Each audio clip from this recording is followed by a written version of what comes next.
왜 막벨라굴에다가 묻히기를 원했을까요? 그 막벨라굴이라고 하는 건요, 실제로 가보면 어떤 거냐면 그냥 시골에 있는 그냥 조그마한 동굴에 불과합니다. 굉장히 흔히 볼 수 있는 그냥 시골에 있는 동굴이었다라는 거예요. 아주 조그마한 동굴에 불과했습니다. 장엄한 것도 없고 화려한 것도 없고 아무것도 내세울 것이 없는 그러한 동굴이었습니다. 반면에 지금 70년 동안 야곱이 애굽에 살고 있거든요. 아들 덕에. 아들이 애굽의 총리란 말입니다. 그런 곳에서 사람들한테 얼마나 존경받았겠어요. 이 총리였던 요셉이 그 애굽 온 제국에서 존경받는 지도자였는데요. 그 존경받는 지도자의 아버지로서 70년 동안 애굽에서 잘 살았단 말입니다. 그 애굽에서 죽으면은 어떻게 될까요? 이 애굽은요, 이집트죠. 이 이집트는 장례 문화가 굉장히 중요하고, 그래서 이것을 굉장히 화려하고 또 거대하게 치르는 것을 볼 수가 있는데, 그 애굽의 장례 문화를 상징적으로 보여주는 게 뭐가 있죠?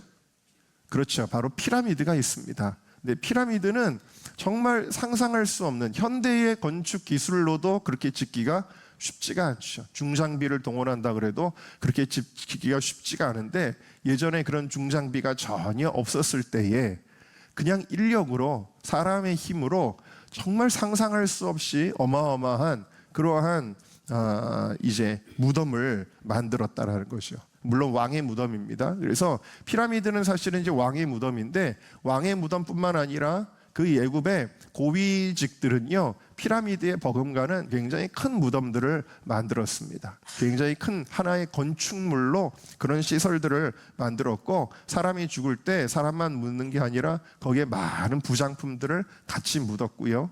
또 사람을, 또 높은 사람들은요, 미이라로 만드는 그런 문화가 있었습니다. 그러니까 이 장례 문화, 이 미이라로 만들어서 썩지 않고 또 좋은 세계로 이렇게 살아서 이렇게 살도록 해주는 그런 믿음을 가지고, 애굽의 장례 문화라는 것은 굉장히 너무 화려하고 대단하고 기술이 있고 그런 거였거든요. 자, 그러니까 총리의 아버지이기 때문에 애굽에 장사된다고 하면 아마도 화려한 무덤에 장사됐을 것이고, 그의 시신이 썩지 않도록 또 미라도 만들어 줬을 것이고, 그런 걸 우리가 충분히 예견할 수가 있다라는 거죠. 그런데도 불구하고 그 장례 문화가 발달한 애굽을 뒤로하고 나를 막벨라굴에다 묻어줘, 애굽은 절대 안 돼 라고 말하는 이유가 무엇이었을까요? 그것은 막벨라굴은 약속의 땅이기 때문입니다. 자, 오늘 말씀의 30절을 다시 보시면요, 자, 이 굴은 어디에 있는 땅이, 어느 땅에 있는 거예요? 가나안 땅에 있는 거예요. 자, 이 가나안 땅이 뭐예요? 바로 하나님께서 약속하신 땅이다. 하나님은 아브라함에게 일찍이 창세기 17장 8절에 이렇게 약속해 주셨죠. 하나님의 약속을 같이 읽어보겠습니다. 시작. 내가 너와 네 후손에게 내가 거리와는 이 땅, 곧 가나안 온 땅을 주어 영원한 기업이 되게 하고 나는 그들의 하나님이 되리라. 자, 하나님이 주신 땅은, 하나님이 약속하신 땅은 어느 땅이었냐면 바로 가나안 땅이었다라는 거예요. 자, 그리고 이 땅이 특별히 어떤 땅이라고 오늘 소개하고 있냐면 30절을 다시 보시면 이 굴은 가나안 땅 어디 앞에 있다고요? 마므레 앞에 있대요. 이 마므레는 헤브론 근처에 있는 지역의 이름인데요, 이 마므레가 왜 여기 표기가 됐느냐, 이 마므레가 아주 특별한 장소이기 때문입니다. 창세기 13장 18절을 보니까 아브라함이 장막을 치고 살았던 곳이었다라는 거예요. 그리고 거기에 제단을 쌓았던 곳, 그리고 창세기 18장 1절을 보니까 하나님이 나타나신 곳, 아브라함과 만나 주신 곳, 그리고 하나님이 아브라함과 언약을 맺으신 곳이 바로 마므레였다라는 거예요. 그러니까 이 마므레 땅은 그냥 땅이 아니라 하나님의 약속이 더 중요하게 있는 땅이다 라는 것이죠. 그래서 아브라함이 자기 아내 사라가 죽게 되었을 때에 이 사라를 매장할 목적으로 땅을 사야 되는데, 이제 무덤을 사야 되는데, 바로 이 장소를 딱 택한 거예요. 마므레 앞, 하나님과 언약을 맺은 땅. 가나안 땅 전체가 다 약속의 땅이지만 그 중에서도 하나님과 약속을 맺었던 바로 그 자리에 자기의 아내 사라가 묻히게 하려는 거예요. 왜? 사람의 죽음은 끝이 아니라 그것은 최종 목적지를 향하는 문이거든요. 그래서 그 문을 하나님의 약속에 두고 싶었다라는 것이죠. 자, 그래서 아브라함이 이 만물의 앞에 있는 이 동굴을, 막벨라 동굴을 사는데 햇사람들이 소유기 때문에 햇사람들에게서 삽니다. 근데 햇사람들은 이 아브라함이 워낙 덕망이 많고 존경받는 사람이었기 때문에 살 필요 없습니다. 저희가 그냥 드릴게요. 무상으로 드릴게요. 그냥 쓰세요. 라고 이야기를 했지만 이 아브라함이 굳이 아니다. 내가 돈을 치르고 사겠다. 그렇게 이야기를 하고 얼마를 냈냐면 은 400세겔을 냈대요. 은 400세겔은 연봉으로 치면은 5년이나 6년 정도를 하나도 쓰지 않고 꼬박꼬박 모아야 모이는 돈이니까 굉장히 큰 액수가 되겠죠. 자, 가나안의 일부인데 그러나 완전한 소유권을 확정짓기 위해서 나중에 그럴 수 있잖아요. 그 땅 원래 우리 땅이야. 너네들 쓰라고 준 것뿐이야. 이럴 수도 있잖아요. 그러니까 완전히 소유권을 확정하기 위해서도 돈을 지불하였지만 그러나 이것은 더 큰 영적인 의미가 있습니다. 다시 말해서 우리가 약속하는데 도대체 약속이 뭐길래, 약속 눈에 보이지도 않는 거잖아요. 손에 잡히지도 않는 거잖아요. 도대체 이 약속이 뭐길래, 그 약속이 뭔지를 보여주는 거예요. 그 약속이 무엇이냐? 바로 그 약속은 내가 너를 부자가 되게 해줄게, 내가 너 높은 사람 만들어줄게, 내가 성공하게 해줄게, 그런 약속이 아니라 이 약속이 뭐냐면 내가 너를 살게 라는 거예요. 내가 너를 살게. 무엇으로요? 예수 그리스도의 십자가의 피값으로. 예수 그리스도의 십자가의 피값으로 내가 너를 사서 너를 구원해서 너를 내가 너의 하나님이 되고 너는 나의 자녀가 되고 너는 나의 백성이 되고, 그래서 너희들이 이 땅에서 살다가 끝나는 게 아니라 진짜 가나안 땅, 바로 하나님 나라 천국으로 내가 너희를 들여올게 라는 바로 구원의 약속인 줄로 믿습니다. 자, 그래서 약속을 믿고 그 안에 거한다는 것은 이 땅에서 이익이 없더라도 우리가 하나님의 말씀대로 살아가는 거예요. 왜? 하나님의 약속에 거하는 자는 바로 이 하나님의 약속이 뭘로 나타나냐면 바로 이 말씀으로 나타나거든요.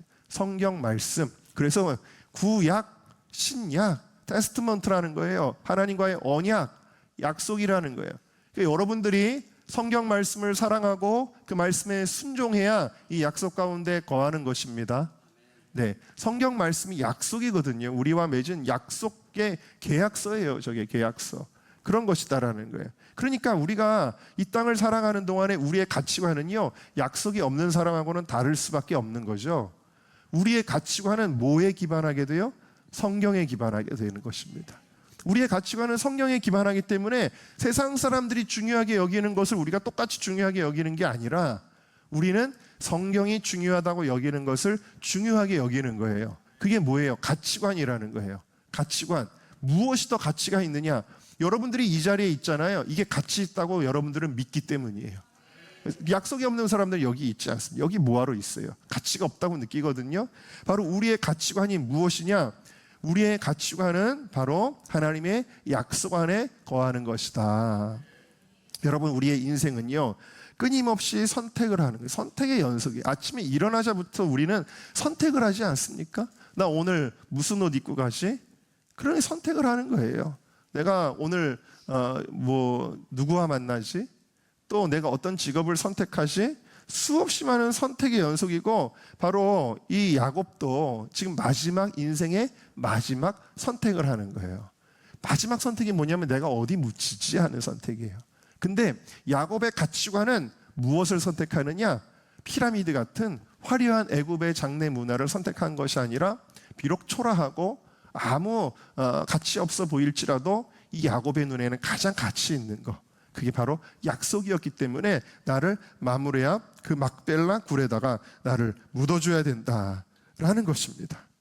더 놀라운 것은 이 야곱이 누구 곁에 묻혔는가 하는 것입니다. 자, 이 막벨라 굴은 조상들이 묻혀 있는 곳이라고 얘기했는데 실제로 31절에 자세하게 설명하고 있죠. 같이 읽어봅시다. 시작. 아브라함과 그의 아내 사라가 거기에 장사되었고 이삭과 그의 아내 리브가도 거기에 장사되었으며 나도 레아를 그곳에 장사하였노라. 자, 여기 누가 묻혔다 그랬어요? 첫 번째로는 아브라함이 묻혔대요. 그리고 아브라함의 아내였던 사라가 묻혔대요. 그 다음에 이제 아브라함의 아들이면서 야곱에게는 아버지가 되는 이삭이 묻혔대요.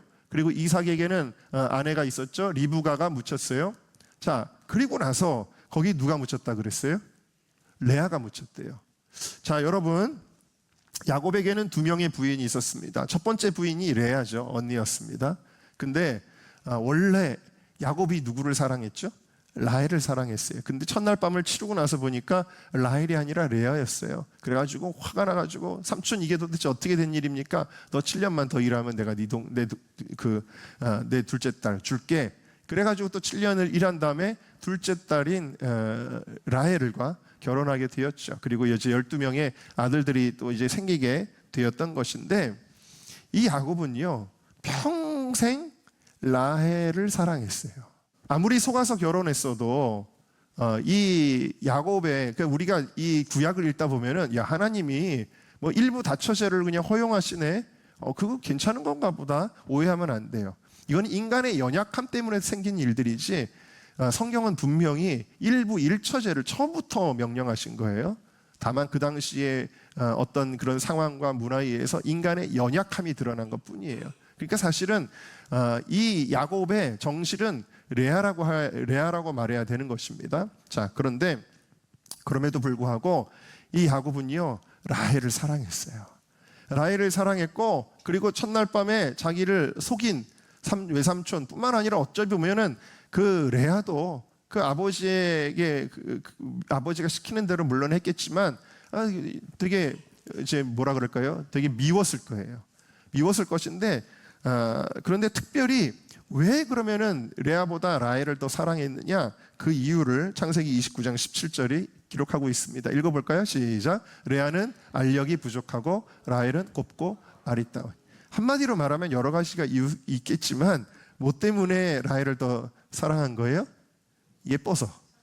네, 예뻐서 그렇습니다. 네, 그러니까 이 레아는 알력이 부족했다는, 눈이 나빴다는 것만 의미하는 게 아니라 뭔가 매력적이지 않았다라는 거예요.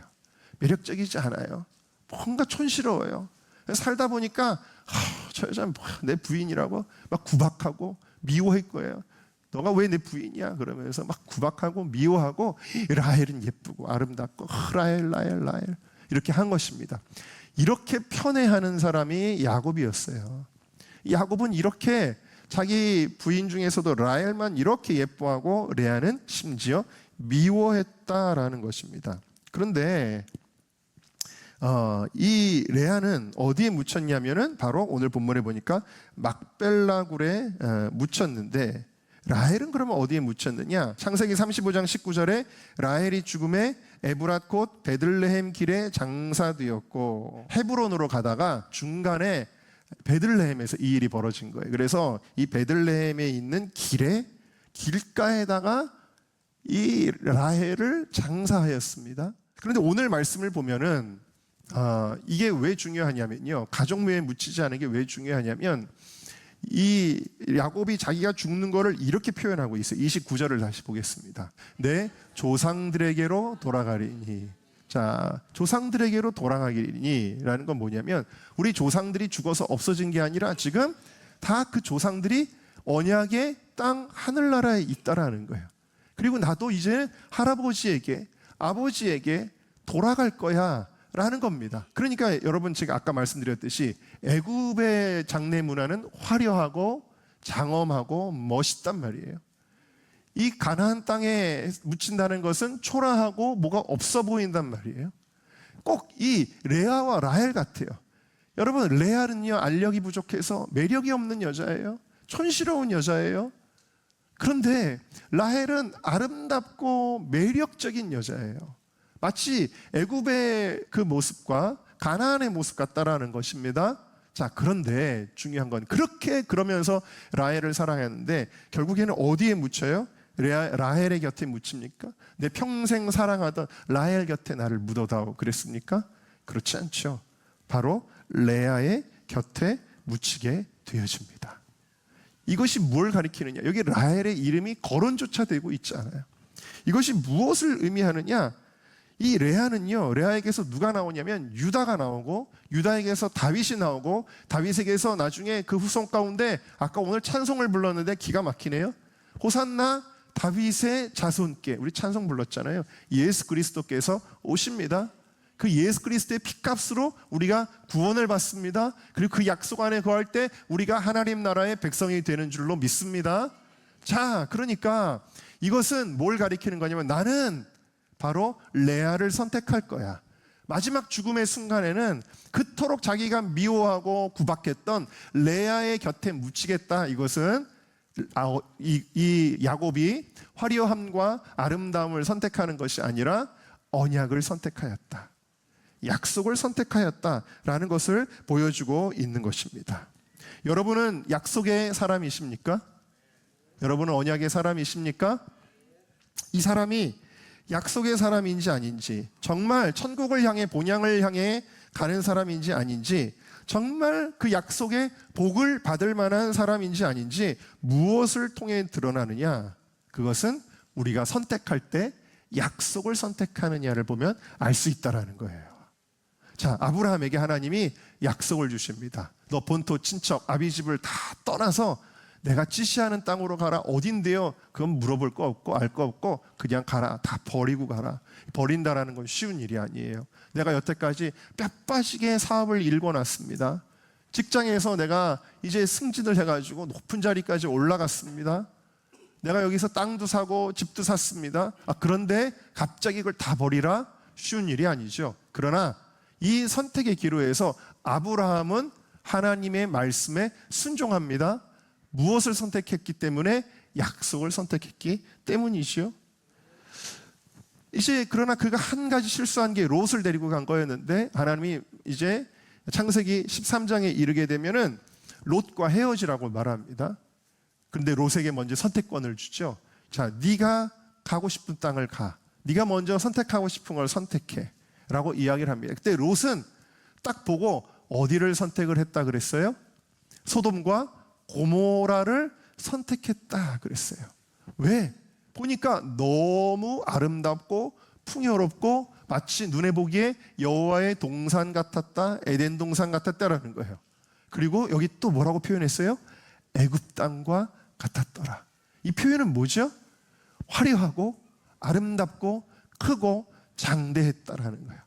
모든 성공의 가치들이 여기 다 있었다라는 거예요. 그러니까 주저하지 않고 육적인 생각을 갖고 살았던 이 롯은 그 소돔과 고모라 땅을 선택하였다라는 것입니다. 반면에 아브라함은 어디로 갔는지 한번 보실까요? 자, 11절에 보면 롯은 요단 온 지역을 택하고 동으로 옮겨갔고요. 12절에 아브라함은 어디에 거주하였다고요? 가나안 땅에 거주하였습니다. 가나안 땅은 롯이 선택하지 않은 땅입니다. 초라한 땅, 황무지와 같은 땅이었습니다. 그러나 아브라함은 약속을 선택한 것입니다. 육적인 가치보다 영적인 가치를 훨씬 더 소중하게 여겼다라는 것입니다. 여러분의 모든 선택, 내가 오늘 어디에 갈까? 누구를 만날까? 무엇을 살까? 어떤 학교를 갈까? 어떤 직장을 갈까? 나는 어떤 직업을 선택할까? 어떤 배우자를 만날까? 어떤 며느리를 들릴까? 우리의 수없이 많은 선택에서 여러분, 그 선택에는 무엇이 중요한지 아세요? 우리가 흔히 이렇게 기도합니다. 하나님, 어느 길로 가야 내가 잘 됩니까? 어느 선택을 해야 내가 행복합니까? 우리는 그거를 질문하지만 하나님의 관점은 다르다니까요. 잘 되고 성공하고 부해지고 그 선택을 우리는 하나님께 물어보지만, 그러나 하나님은 우리 선택의 동기를 보라고 하시는 거예요. 그 선택의 동기는 무엇이냐면 내가 잘 되고 내가 편안하고 내가 안락하고 내가 성공하고 내가 인정받고, 그것이 아니라 내가 좀 힘들고 어려운 길이라고 할지라도 하나님의 약속을 선택하리라, 나를 향한 하나님의 계획 가운데 내가 있으리라, 그것을 중요하게 여긴다라는 것입니다. 여러분들이 오늘 이 예배를 선택하셨는데요, 여러분, 예배라는 것은 원래 구약에서는 뭐예요? 제사예요. 제사는 어떤 뜻을 가지고 있냐면 영어로 sacrifice라는 단어로 쓰이죠. sacrifice가 뭐죠? 희생하는 거예요. 희생한다는 것은 좋은 일이에요, 나쁜 일이에요? 내가 뭔가를 버려야 돼요. 내가 뭔가를 잃어버려야 돼요. 그것은 여러분들에게 그렇게 유쾌한 일이 아닐 거예요. 그러나 그럼에도 불구하고 그것이 의미가 있기 때문에 희생 제사를 하나님 앞에 드리는 거예요. 그럼 이것이 신약에 와서는 무엇이 되냐? 예배가 되는 겁니다. 예배는 무슨 뜻을 가지고 있느냐? 예배는 그냥 즐겁게 박수치면서 하나님을 찬양하는 것만 의미할까요? 그렇지 않습니다. 예배도 똑같습니다. 예배에도 희생이 있어요. 그래서 예배는 영어로 worship이라고 합니다. 이 worship이라는 말은 어떤 단어와 똑같은 어근을 가지고 있냐면 worth라고 하는 단어와 똑같은 어근을 가지고 있습니다. worth라는 말이 뭐죠? 그것은 가치라는 거예요. 제가 어렸을 때 친구 면회를 갔습니다. 저 거여동에 707 부대 갔는데 이 친구가 쩔뚝쩔뚝거리면서 나오는 거예요. 왜 그렇게 쩔뚝거리냐 그랬더니 교회 간다고 고참들한테 맞았다라는 거예요. 근데 맞아도 가는 거예요. 그게 가치라는 것입니다. 왜? 약속은 소중하니까. 하나님의 말씀은 소중하기 때문이다라는 것입니다. 그러니까 여러분이 선택할 때, 내가 직장을 선택할 때도 주일 성수할 수 있는 직장인지 보고 선택하는 사람이 있고, 어떤 사람은 돈을 많이 벌 수 있는 직장인지, 내가 편안하게 다닐 수 있는 직장인지를 선택하는 사람이 있다. 여러분, 오늘 아까 말씀드린 대로 오늘 여러분이 예배를 지킬 때도 어떤 사람은 즐거움 때문에 주일에도 놀러 가는 사람이 있어요. 그건 뭐예요? 마치 에서가 약속을 경히 여긴 것처럼 예배를 경히 여기는 거예요. 그래서 오늘은 내가 친구들하고 가족들하고 놀러 갔다 오자. 그 예배가 너무 사소한 거예요. 그냥 내가 놀러 가고 싶으면 포기할 수도 있는 것이 예배가 되어진다라는 것이죠. 그러나 아무리 누구가 유혹해도 이 예배의 자리를 지키는 사람이 있다라는 거예요. 어떤 사람은 인간관계 때문에 결혼식장으로 가고, 어떤 사람은 그 인간관계 때문에 또 동창회를 가고, 그래서 잘 보여야 되고, 그런 사람이 있는가 하면 나는 오직 주님만을 기쁘시게 할 거야 라고 주님 앞에 나와 온전하게 주일 성수하는 사람이 있다라는 거예요. 어떤 사람은 코로나 때 당신 교회 가면 해고하겠어 했는데 진짜로 직장을 잃어버린 사람들이 꽤 있었습니다. 그런데 어떤 사람은 직장에서 교회 가면 안 된대요. 그러면서 예배를 버리는 사람이 있었습니다. 마태복음 6장 33절은 우리에게 이렇게 선택하라고 말씀하십니다. 읽겠습니다. 시작. 그런즉 너희는 먼저 그의 나라와 그의 의를 구하라. 그리하면 이 모든 것을 너희에게 더하시리라. 내가 사람들한테 잘 보이기 위해 그걸 선택하면 내가 무언가를 얻을까요? 소돔과 고모라가 화려한 땅이었지만 그 땅을 다 유황불에 잃어버린 것처럼, 심지어는 그의 아내도 잃고 그의 두 딸도 완전히 망가진 인생이 되었던 것처럼, 여러분 그 끝은 다 잃어버리지만 우리가 하나님을 선택하면, 다니엘이 목숨 걸고 하나님의 약속을 선택했는데 오히려 나라가 3번 바뀌어도, 제국이 3번 바뀌어도 이 다니엘은 가장 높은 총리의 자리에 있었어요. 하나님이 사자굴에서도 건져주셨어요. 할렐루야. 이 모든 것을 너에게 더하시는 것을 믿는 것, 믿음도 보이지 않고 약속도 보이지 않지만 이것이 가장 귀한 것임을 여러분들이 믿으시기를 주님의 이름으로 축원합니다. 여러분이 이렇게 목숨을 걸고 약속을 소중하게 여기면 세상의 친구들이 여러분들을 신기하게 여깁니다. 친구들은 다 산과 들로 떠도는데, 야, 이 친구는 틈만 나면 교회 간다 그러네. 뭐 틈만 나면 아예짱이 김대리 뭐 어디가? 교회 갑니다. 오늘 주일도 아닌데 왜 교회를 가? 오늘은 수요 예배 있습니다. 김대리는 뭐 수요 예배, 주일날 하루 가면 되는 거 아니야? 거기 예수 믿는 사람들. 아닙니다. 금요일에도 철야기도 해야 됩니다. 김대리 또 어디가? 이번 휴가 때는 뭐해? 어디 좋은 데 가? 선교 갑니다. 김대리는 참 신기해. 도대체 비웃는 것 같아도 그 속에서 뭐가 궁금하겠어요? 도대체 예수 믿는 게 뭐가 그렇게 좋길래 저럴까? 궁금하지 않겠어요? 여러분,